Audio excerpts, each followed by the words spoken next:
देशी गोवंशाच्या संरक्षण संवर्धनासाठी राज्य शासनाच्या वतीनं देशी गाय संशोधन केंद्राला 73 कोटी रुपयांचा निधी उपलब्ध करून दिला असून आगामी काळातही या कामी आवश्यक ते सहकार्य करण्यात येईल असं प्रतिपादन राज्याचे क्रीडा व युवक कल्याण मंत्री दत्तात्रय भरणे यांनी केले।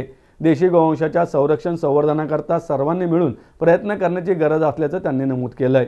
डॉक्टर शिरनामे सभागृह कृषी महाविद्यालय पुणे येथे महात्मा फुले कृषी विद्यापीठ, देशी गाय संशोधन व प्रशिक्षण केंद्र आणि पुणे जिल्हा मध्यवर्ती सहकारी बँक यांच्या संयुक्त विद्यमाने आयोजित देशी गोवंश जतन व संवर्धन सप्ताहाच्या समारोप प्रसंगी ते बोलत होते।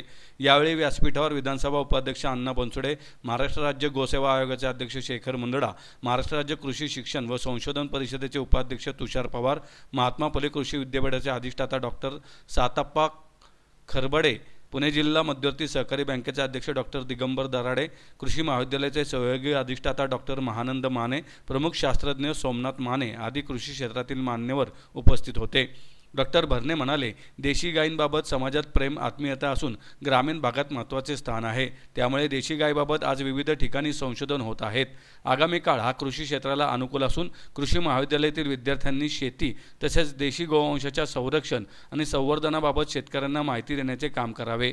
बनसोडे म्हणाले, देशी गोवंश जतन व संवर्धन सप्ताहानिमित्त आयोजित कार्यक्रमातून विविध देशी गायींबाबत माहिती मिळाली। त्यामुळे आगामी काळात विविध गोशाळेला भेटी देऊन त्यांचे संरक्षण आणि संवर्धनाच्या कामकाजाविषयी माहिती घेण्यात येईल।